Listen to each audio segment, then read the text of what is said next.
Racing into the weekend at Giro d'Italia women, and the battle from Bellaria-Igea Marina to Terre Roveresche over 145 kilometres would be a challenging one. 2,368 metres of elevation, 139 riders reporting for duty after a bruising week.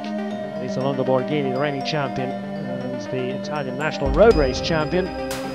All smiles at the start, a red jersey on the shoulders of Liane Lippert after her stage 5 success. All smiles in the neutralised section. Marlen Reusser leading the race overall, and when the flag came in, plenty of activity in the first hour of racing.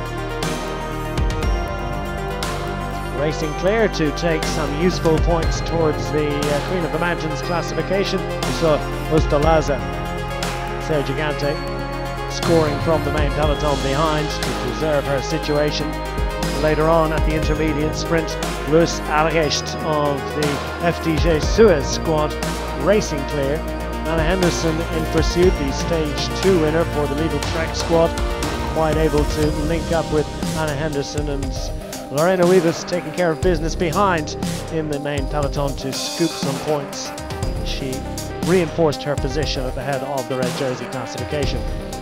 Algecht pursued by Ustalaza as they approach the second classified climb of the day. Ustalaza scoring the points that would take her briefly ahead of Sarah Gigante in the battle for the Maglia Azzurra. Later, a very strong group assembling out front, with Edwards on the attack throughout the day. Gada Castelline showing the scars of battle. Difficult day for her. She raced back to the group later on, but more tough racing would ensue. Amanda Spratt, third in 2019 in Giro d'Italia, and looking to relive old glories as she raced to take the top points at the final classified climb of the day. Plunged down over the top of that climb to increase her advantage at front, pursued by Casasola and Labous. Meanwhile, cool, calm and collected in the wheels of the favourites group, Marlen Reusser, preserving her pink jersey ambitions and happy enough to let other riders race clear. And then Liane Lippert launched from the group of favourites, the Movistar rider, linking up with the trio out front, Spratt, Casasola and Labous, joined by a very strong rider from the Movistar squad. Then Paulina Royackers, who lost time on general classification on stage 5, looking to repair the damage by counter-attack, and very quickly making her way up to make it a 5-rider group up front. Edwards not quite able to follow. She went within a few seconds of joining the group, but ultimately would drop back into the clutches of the group of favourites. Down to the final 20 kilometres, and this group of 5 linking well to open up an advantage, approaching a minute over the Marlen Reusser pink jersey group. As they approach the final 10 kilometres and a ramp up towards the finish in Terre Roveresche, the group up front started to splinter.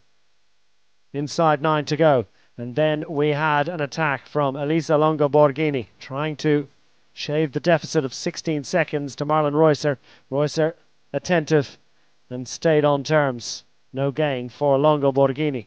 Up front, Liane Lippert pressing on, joined by Paulina Royackers.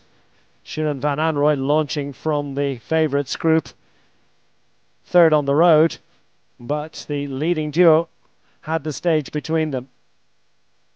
Van Anrooy never getting to much less than half a minute behind Lippert and Royackers into the final kilometre. Royackers leading up the final ramp before they plunged through the final 300 metres. Liane Lippert through the final bend, launching her fabled sprint to take a second career Giro d'Italia stage success. second victory in 12 months, her first win in 12 months. The last coming on stage 6 of the 24 Giro. Repeating her stage 6 glory.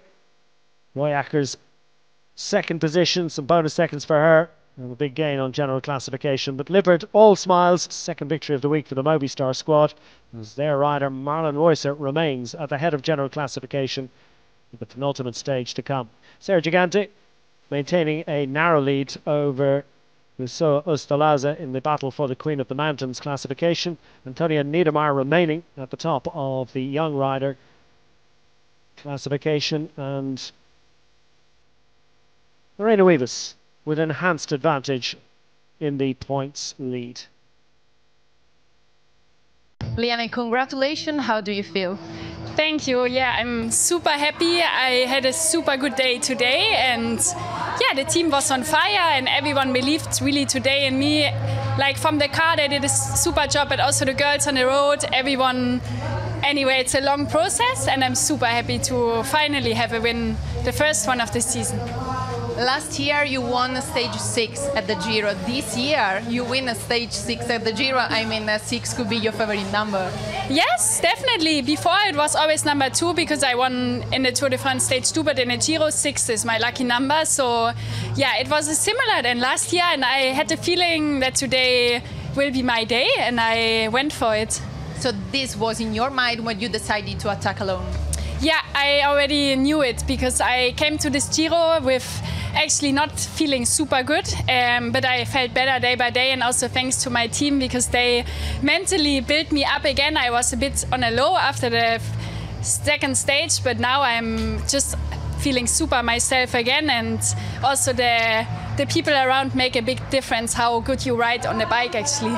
Today you will face the hardest stage of the Giro, so how you prepare it, and I think the main goal will be to preserve the Maglia Rosa of Marlene, so how you as a team will face it. Exactly, so it was always the priority to be for the Maglia Rosa. That's why I'm really happy for the chance of the team that I have the freedom to also go for myself, but yeah, for sure tomorrow I will try to do the same that I did on the other mountaintop finish. And I think full for Marlene, and then in the last stage we will see what's the situation, if we can try something again or go fully for the Maglia Rosa. Thank you so much. Congratulations. Thank you. Another day in pink. How it went today?